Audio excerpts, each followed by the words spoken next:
I've been in debates with someone that was in the insurrection, with someone that is constantly spreading mis and disinformation. Things are shifting. Now there's this tendency to want to shift a little bit to the right and to sort of appear to be more moderate because they think that that's where the audience is going.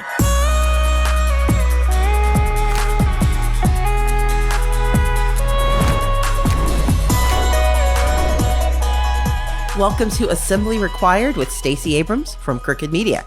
As you might have guessed, I'm your host, Stacey Abrams. People have always been hungry for the news. Town criers used to belt out what the people needed to know from the streets or in marketplaces. Early newsletters became newspapers, and when radio got pictures, we got TV news. When I was growing up, to find out what happened in the world that day, you read the newspaper and you watched the evening news. If you were lucky, you had three options: the NBC Nightly News with Tom Brokaw, the CBS Evening News with Dan Rather, and our family favorite, ABC World News Tonight with Peter Jennings. And to be fair, CNN had Bernard Shaw, and PBS gave us Robert McNeil and Jim Lehrer. Unfortunately, no women anchored the evening newscast, only in daytime, and no one was my age. Then something radical happened in the late 1980s and early 90s. MTV News. You hear it first. MTV News became the first national news organization to bridge the gap between current events and pop culture without talking down to young people. For older millennials and many Gen Xers like yours truly, MTV News not only broke ground, it covered a lot of ground. We got a bit of everything. Movies, music. A little TLC news after a year of stops and starts. T-Boz, Left Eye, and Chili are finally putting the finishing touches on their first new album since 1994's Crazy Sexy Cool. We learned about abortion rights back when we had them. Hi, I'm Kurt Loder with MTV News. The American Academy of Pediatrics announced on Tuesday its opposition to parental notification laws for teenagers seeking abortions. 29 states now have laws allowing teen girls to make abortion decisions without notifying their parents if they can convince a judge that they're mature enough to make such a decision. We learned about the passing of an icon. Nirvana leader Kurt Cobain, an extraordinarily gifted singer, songwriter, and guitarist, was found dead in Seattle on Friday morning, apparently a suicide. Where we get our news often shapes our understanding of the topic and ourselves, and it relies on the trust we have in the messenger. We are in the midst of a major election, yes, but other topics are swirling through our communities. To name a few, we've got access to affordable housing, the conflict in Gaza, the loss of abortion rights, the widening chasm between political parties, ideologies, and basic definitions about a person's humanity. These messengers also decide what not to discuss. Civil wars raging in the Congo or Sudan, abductions that aren't likely to grab headlines, or complicated explanations about economic impacts like tariffs or capital gains. The list goes on, and so too do the places where you might hunt for answers. The issue is, does the messenger get it right? Well, here at Assembly Required, we try to unpack root causes, but we also want to understand not only how we got here, but what's going on that can move us forward. In the storm of voices who are telling us what's true, what to do, or whose fault it is, the messenger and the medium matter. Especially if what they say sounds like the voices in our heads, a la Vice News Tonight's nightly open on HBO. Tonight. I'm not nuts. I'm not a dumbass. Trump's a dumbass. The misconception that a student is being fairly compensated for their labor just doesn't add up to me. It's a kind of meet cute where your entire guts fall into your asshole. Now, I grew up during the advent of cable news networks. I came of age as more outlets proliferated, and I served in public office during the dominance of talk radio.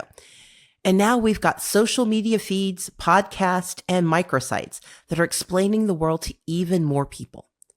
What the news tells us helps shape a shared understanding of the world, and it serves as a way to connect even the most disparate communities.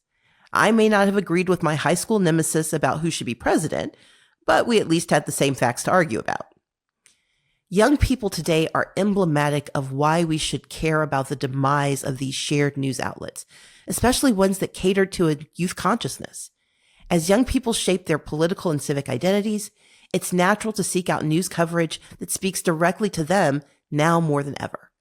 But for young and older alike, social media is ready to supply an endless array of accounts that call into question the difference between entertainment and news, to tell us what is or is not relevant.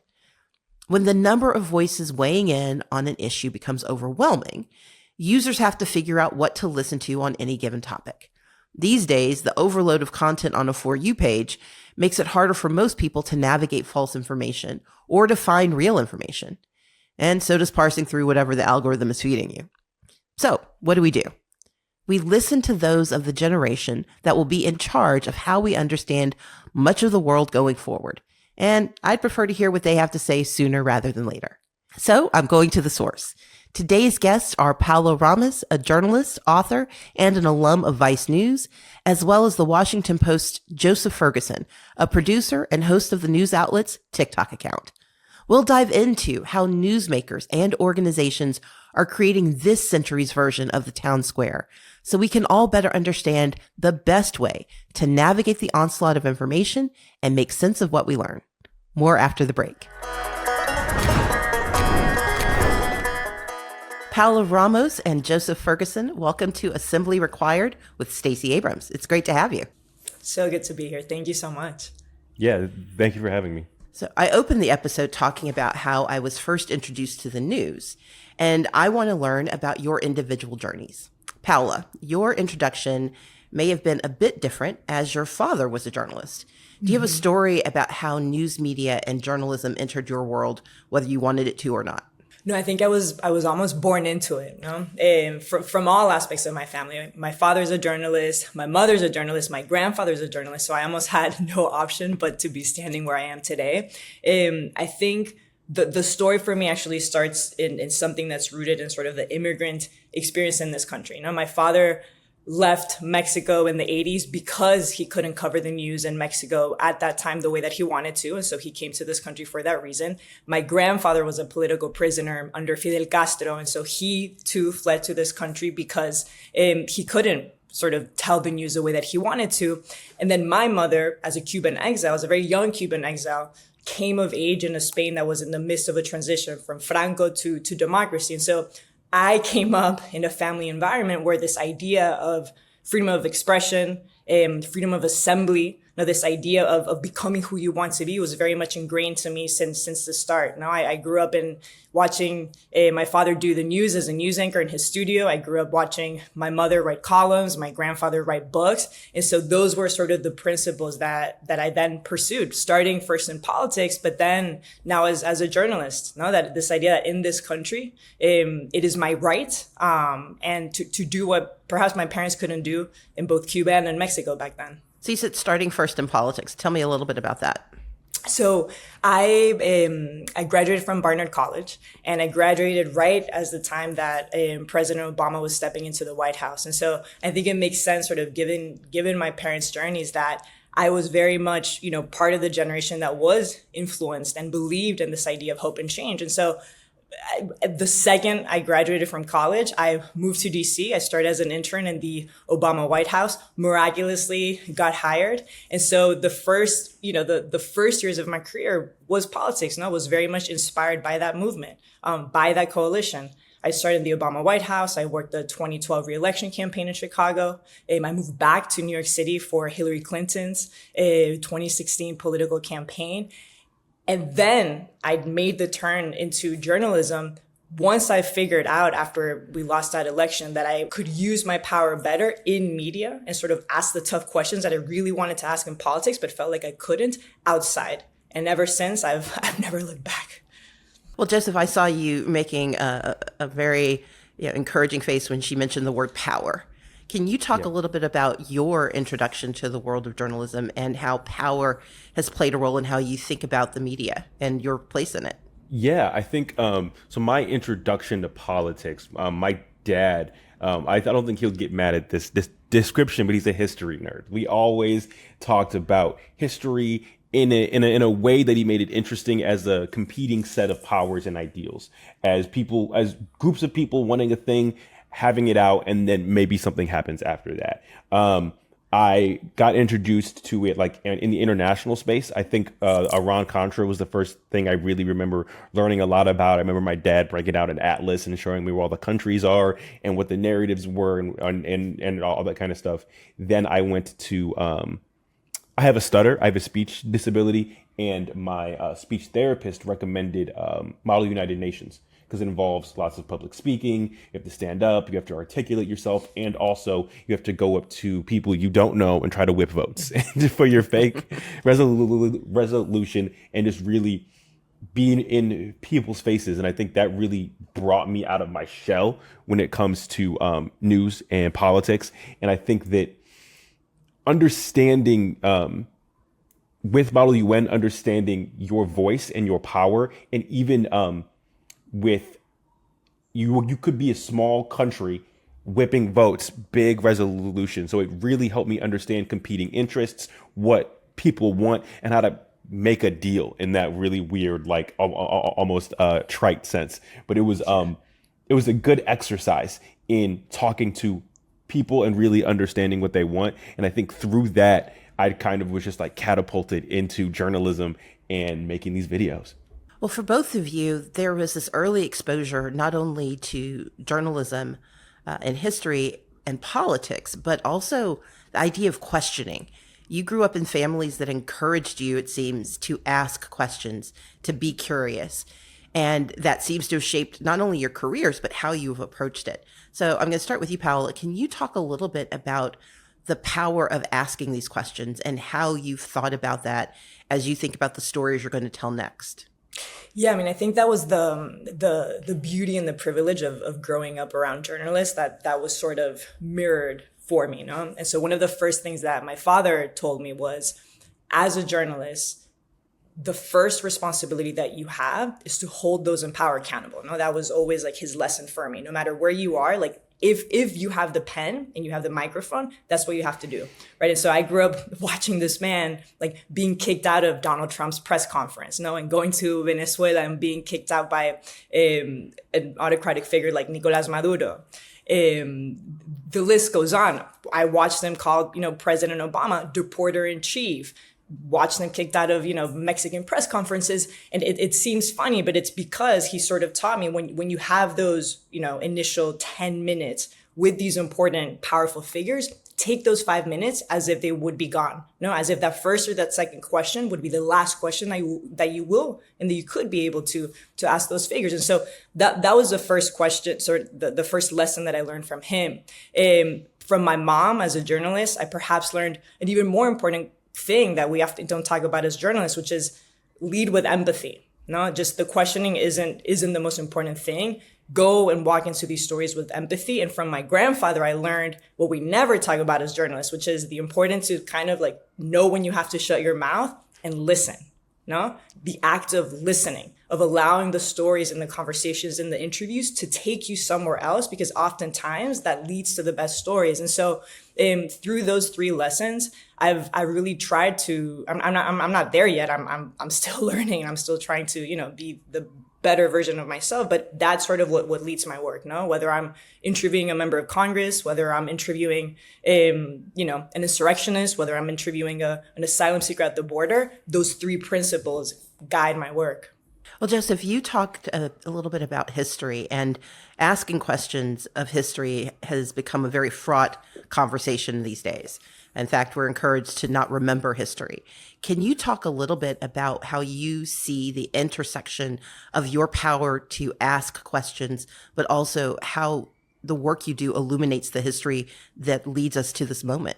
Yeah, I think that's my goal in journalism. I truly feel like my role is to provide clarity and to help people understand the world around them. I think when we see headlines and we see news clips and things might not make sense like here or there, it's to provide a cohesive narrative around all of the seemingly random events that we have today. The first show I ever did was called In Context, where we would put the news in context and we would kind of display everything out. So whether or not you think of this news event what you will, but this is what happened. Here is the clearest, most condensed, most concise version of this event, tying it to history, because nothing happens in a vacuum. Well, today, and both of you use really, I think, interesting language. Today, many people, especially those under 30, turn to social media, TikTok, for example, not only for news, but also for community.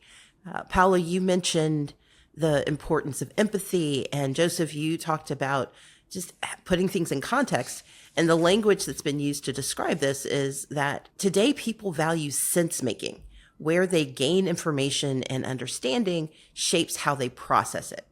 And so, Joseph, I'm going to start with you. How did the community you found in gaming shape your understanding that news could be targeted to you as a young person?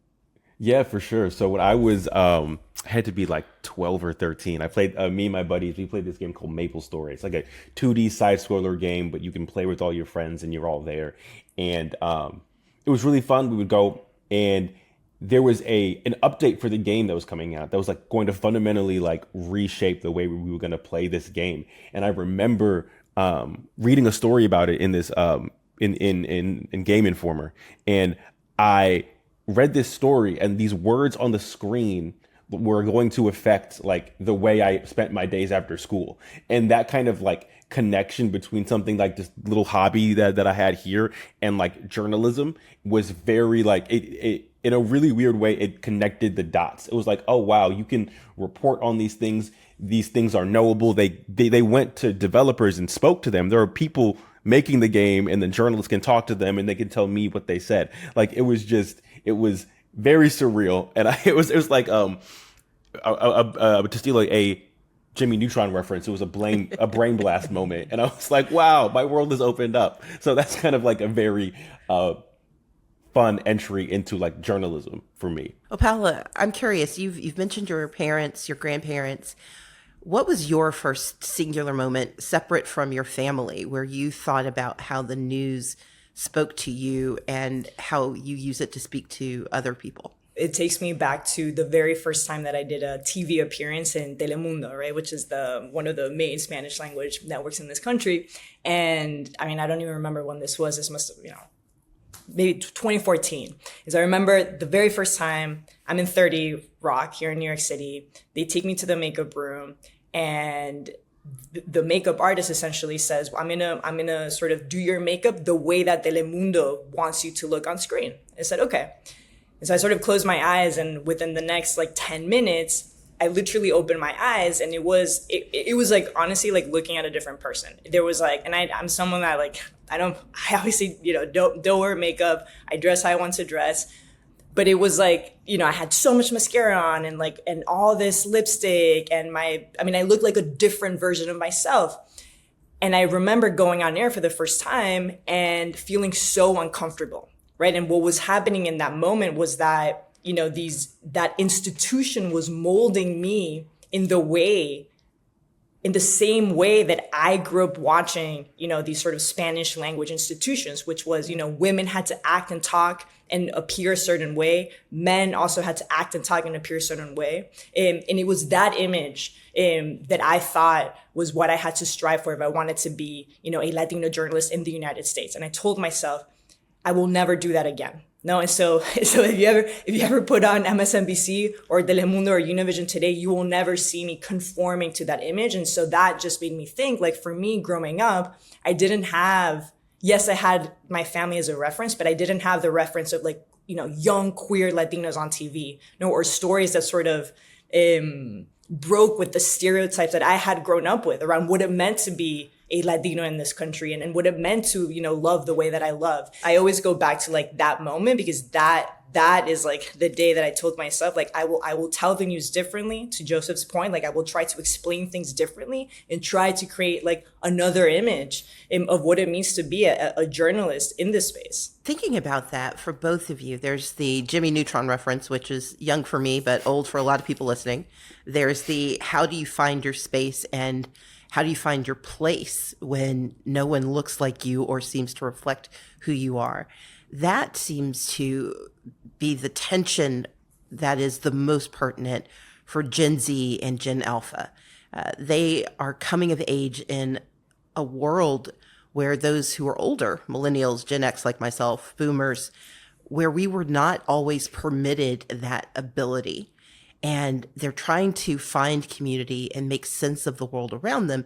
And journalism is often how you do that. You hear the stories of people around you, what we call the news, and that helps us shape what we think the world is supposed to be. Can you both talk, and I'll start with you, Paola, can you talk about the potential weaknesses and the strengths of these new ways of finding each other and therefore finding ourselves? I mean, I think at least when it comes to the Latino audience, I think the challenge is that there's so many unknowns, and there's so much uncertainty. And I actually think it's a good thing. I think for so many years, whether it's through media or in politics, I think there's been this idea that we knew what Latino voters and the Latino audience was like, right? And I think, once again, if I compare sort of my role as a journalist today and what my father's role has been, we're talking to completely different audiences, right? Like for the last 30 plus years, if you wanted to talk to Latinos, you talked to them in Spanish, you centered your stories around immigration, and every so often, perhaps, you put in a little Spanglish word over there. Now we're talking about a Latino electorate and Latino audience where the fastest growing segment within us are third generation Latinos. Right. And so even if you look at the numbers, the majority of us are US born. The majority of us are under age 50 years old. The majority of us consume news not in Spanish, but in English. We no longer go into Univision and Telemundo. We go to social media. Right. And so I mention all this to say that there are so many uncertainties. Now, I couldn't, if you ask me right now, like, what's the best way to reach a young Latino?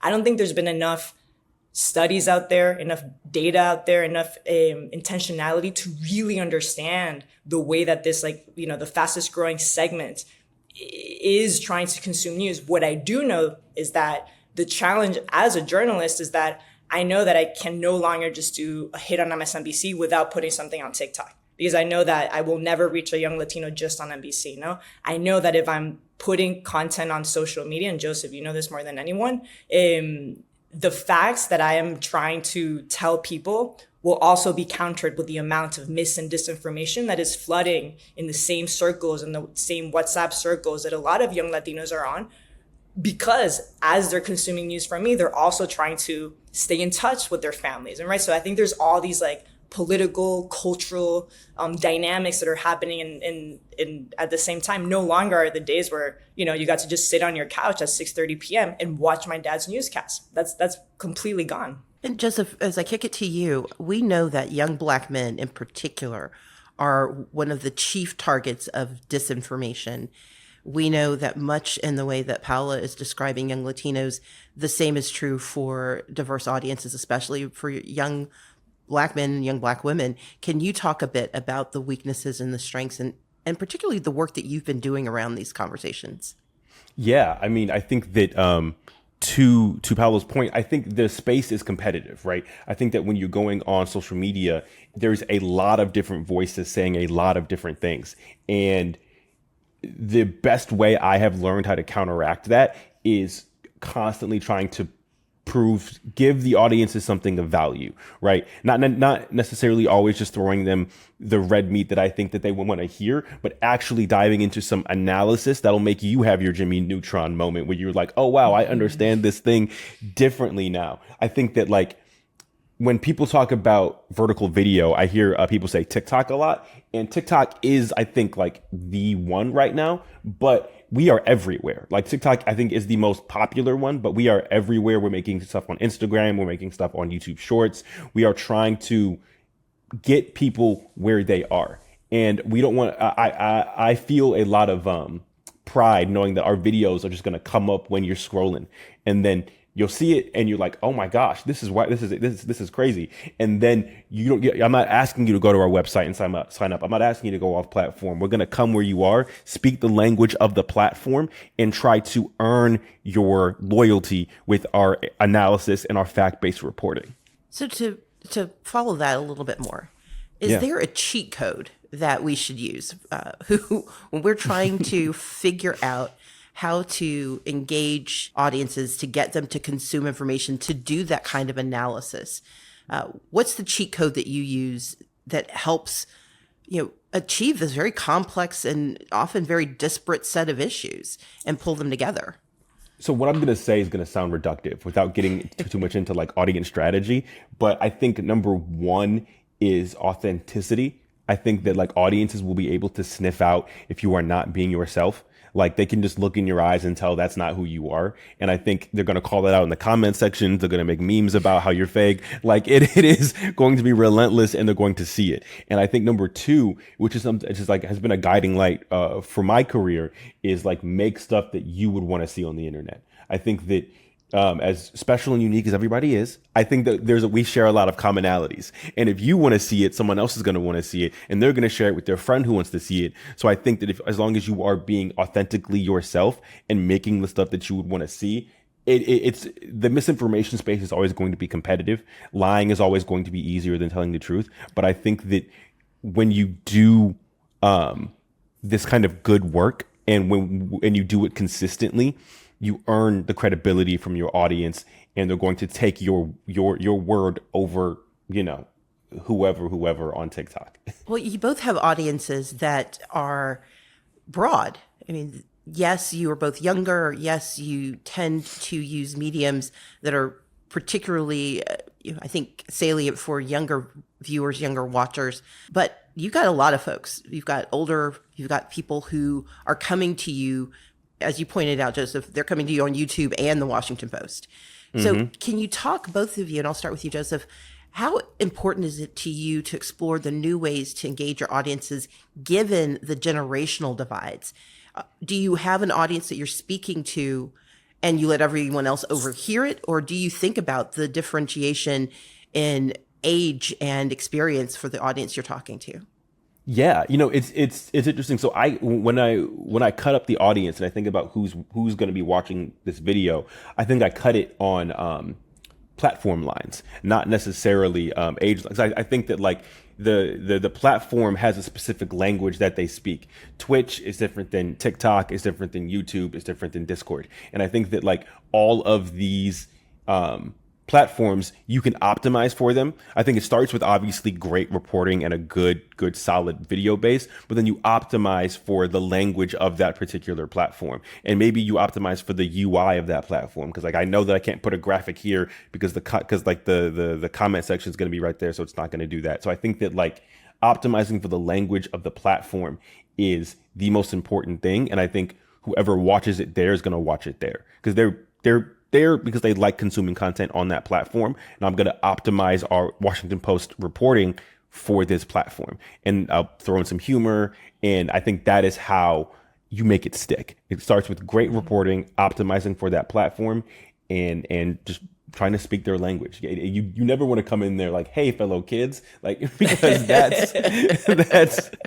that's not going to work. They're going to see right through it. Go be yourself, but try to, ingratiate yourself into that community. And Paola, you?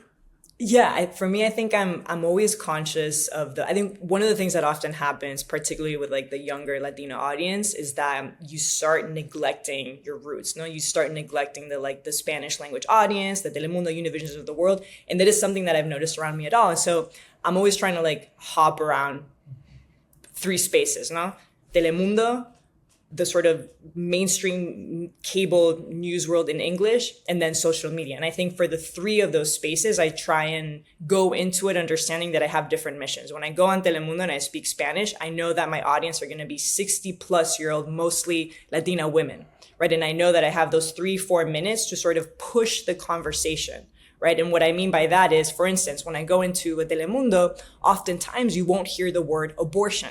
For instance, is just an example. And that's because there's a stereotype out there and a myth that older Latina women are scared of that word, which I fundamentally don't believe in. And so I try and sprinkle in language that I think, at least in my eyes, will change the conversation. Whether I'm talking about abortion and saying things like that explicitly, or I'm talking about, being a young queer person. So that's sort of my Telemundo audience hat. When I go on MSNBC, I try and think of this idea of like, how can I frame conversations around the border, these issues that perhaps seem distant and unfamiliar and foreign to someone that's like in the Midwest. And I try and connect the dots so that someone that's, hearing about asylum seekers at the border that is also consumed with the dis and misinformation and the sort of anti-immigrant narrative that is also entering a lot of liberal spaces. How can I get that person to humanize someone at the border? And then when I go into social media and a TikTok, at least what's worked for me, for sure, I think Joseph, like, yes, obviously you have to be super authentic, but I think the one thing that's worked for me is like breaking things down for young people with facts. Like there's like the best videos that I've done are the ones where I give people the facts. Here's what you're hearing from Trump. Here's what you're hearing from the vice president. Here are the facts. Do with those facts whatever you want. And that's been working well, at least for now. But I think to your point, I think you have to be a little bit more open, at least I am, open to educating myself. Like, what is it that young people want? Like, how do I bring them into my world? Like bringing them into the DNC, which Joseph does incredibly well, bringing them into my world of reporting. I think that like entering your world also works a lot in that space. I think just to piggyback off what you said, I think that's so interesting. Like, I think because we're working with video, visuals are going to be key. If you can provide video from a thing, if you can provide, like, if you can actually touch and hold something tangible, that's like, you're not just talking about like a concept. You're like, no, it's right behind me. Or like, exactly. I have this thing in my hand. I think that gives such a visceral feeling for the audience when they can go like, oh, it's there. So I think that's, just to piggyback off what you said, I think that was great. Well, I think that dovetails nicely into this next question, which is, we know that the formalized sort of targeted news outlets with their traditional staffing and their standards are disappearing. We've seen this happen over and over again. We know local news is vanishing, including the local newsroom. And instead, and in place of that, we have a lot of do-it-yourself replacements where people are trying to fill in the gap, or they're trying to exploit the moment where if you look a little professional, you might be able to swindle an audience into believing that you're giving them real news. Can you talk, both of you, and I'll start with you, Paola, what does this evolution of what constitutes journalism mean to you? Does it concern you? Are you excited about it? What do you think about what's happening? No, I mean, I think what it means for us right now is that you have to be everywhere, no? You have to be present everywhere. You have to be consistent, because I think at the end of the day, what breaks through the conspiracy theories, what breaks through the mis and disinformation is the trust that you're able to achieve with that audience. And that trust comes with consistency, with your presence everywhere. And so I think that to me is still the guiding principle, which is still a guiding principle in journalism. Build trust with your audience. That's the same. Obviously, counter with facts always. And to Joseph's point, be authentic. At the end of the day, like if you're a host, if you're a reporter, people want to trust you, and like hearing you. And so the biggest difference for me is that I know that I have to be in every single platform. I know that I have to compete with the YouTubers, with the TikTokers. I know that if I'm on MSNBC, maybe you'll get like 500,000 views. If you go on TikTok, maybe you can get 1 million views. And so that's always my recommendation. No, it's not enough with one platform.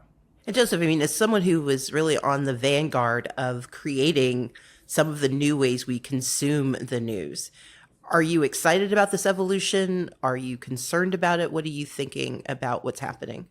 Yeah, I'm definitely of two minds, because me and my co-host, Carmela, both came up in local news. She was doing local news in Rochester. I was doing local news in Charlotte and in Atlanta. So I have a very attached role to local news. I think it's important. I see how it affects people. When I was in Atlanta, people used to tell me they got the paper every day for 50 years. And like, it was a real institution there. And I think that, supporting local news and having local newsrooms be very agile and what they're doing, I think is a huge role in this. I think that local newsrooms getting more funding and being agile in what they can and cannot do is great. And then on the influencer side, or just on like the internet side, I guess, there are people doing great work too. Like I think V, who is great. They are doing phenomenal work. And it's really about finding information you can trust, good, verifiable information. I think that the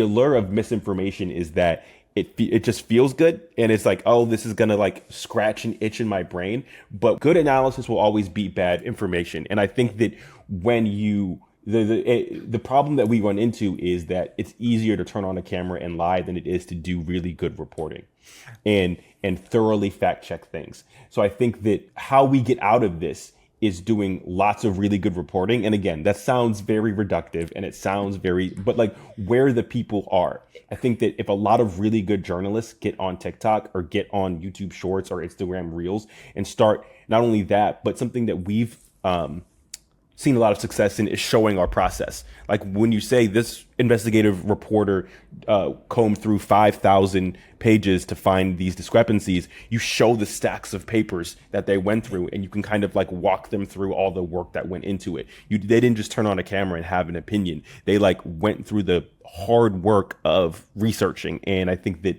if we can show that process, I think that helps gain trust. And then the analysis where people are watching it is going to create loyal subscribers because they know they're getting valuable information. I hope that wasn't too wordy. No, not at all. No. And if I can add something, I think please.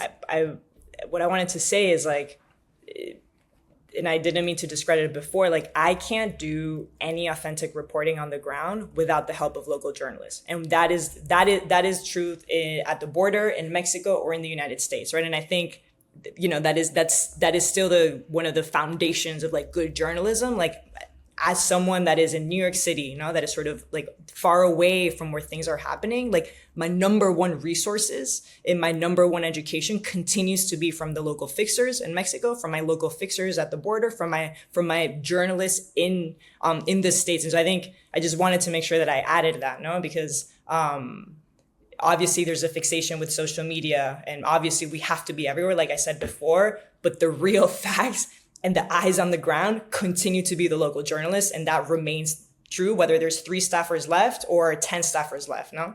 And so I just wanted to make sure that I added that. No, I think that's important for both of you. And I'm going to start with you, Joseph, on this one. So young people are the progenitors and they are experts at consuming social media content. But as I mentioned before, they're not alone. Mm-hmm. What can other generations learn from young people when it comes to consuming the news? Like, what other skills would you encourage everyone at home to start to cultivate as news consumers in this new landscape? You know, I think that the young news consumers are very sophisticated in the sense that they know, like, oh, this person is tied to this person, so that's why they're probably saying this. Like, they're very keenly aware of a bias. And I think just because it comes on a TV or a screen or something, I think they're very attuned and sensitive to words and phrases that sound like they're being planted or sound like, oh, that's not real, or like they'll spot an AI image faster than someone else will. So I think that, like, what I think older generations, even, you know, my millennial self over here, I think what we can do better is trying to spot liars. Again, sounds reductive, but trying to spot someone who is being deceptive and having an understanding of the breadth of their coverage, right? I think a lot about different court cases that we've had where you saw a narrative being pushed with a court case or with that was just on social media, someone maybe reading a transcript here and there, and then you have a bad faith actor who has a bigger point that they want to make, and they're using this court case to kind of like further that bad faith point and not really dealing with the actual facts of this particular case, but they're trying to portray a larger narrative. So I say that all to say, I think that young people do a really good job at looking at someone's track record and applying that to what they're saying now, to seeing if these two match up, or if they're acting in bad faith, or if they are really a principled person taking a stand. Yeah, I go back to like Christiana Mampour's, like the words that she always said, no, which is like, be truthful, not neutral. And I say this because I'm noticing, at least in the Spanish language media world, this tendency, particularly when there was a moment that we believed that, you know, Donald Trump would walk into the White House. I noticed this tendency to have this, like, you know, both sides framing of everything. And, you can get into a whole debate, whether that's morally correct, whether as journalists, that's our responsibility to always have both sides. But oftentimes what that has meant in the last year has meant that every time you have this journalists making an analysis in places like Telemundo and Univision, it's not just that they want to counter that with a Republican voice, but that there's not enough vetting when they do that sort of counter argument with, I've been in debates with someone that was in the insurrection, with someone that is constantly spreading mis and disinformation. And so I believe we're in this really interesting crux in the Spanish language media world where they really fundamentally things are shifting. Now there's this tendency to want to shift a little bit to the right and to sort of appear to be more moderate because they think that that's where the audience is going. And so I encourage always the older producers there, the older anchors to stick to those words of be truthful, not neutral, and keep sticking to the facts, no? Just because over 50% of Republicans believe in the Great Replacement theory does not mean that we need to have spokespeople that are pushing those theories on air. So I think that's this really complex area that we're in. No? Just because so many people believe in the big lie does not mean that they deserve a spot on air. And just getting folks to understand that we have to pull the audience back, to the facts.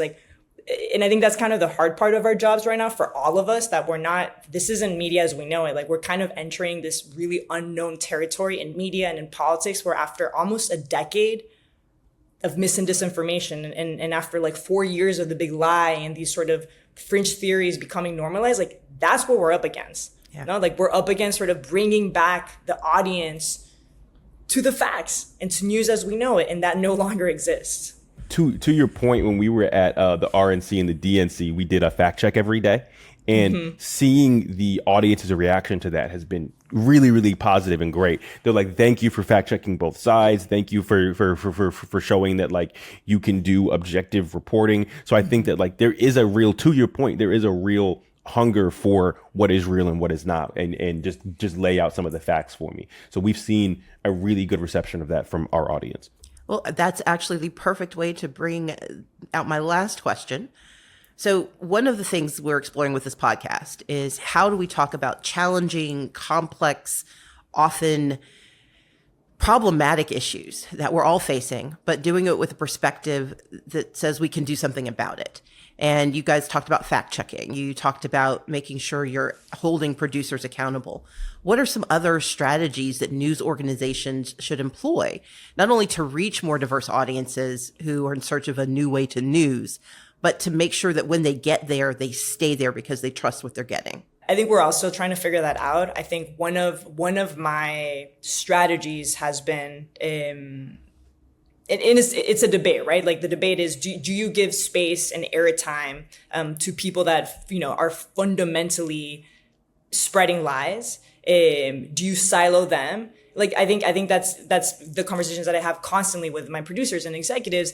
And what I've tried to do, I've spent the last 5 years talking to a lot of Latino Trump supporters, many of whom fundamentally disapprove of my being, many of whom are spreading lies and believe in Christian nationalism and storm the insurrection and are, border vigilantes and are the moms for liberties of the world. And part of the research has been, how can I get to the root of what would fuel someone to believe that they belonged in a crowd of white people in January 6th? What would make a Latino believe so hard in that? And oftentimes the story becomes less about the politics and more about the sort of complex humanity of a Latino, right? You strip the politics apart and you put the news to a side, and it becomes about the story of the racial baggage that we carry to this country from Latin America, right? And it becomes about the story of being colonized for so many years and about the political traumas. And so that to me is part of the reporting that I think I have to do, and it is my duty to do as well. Not to sort of humanize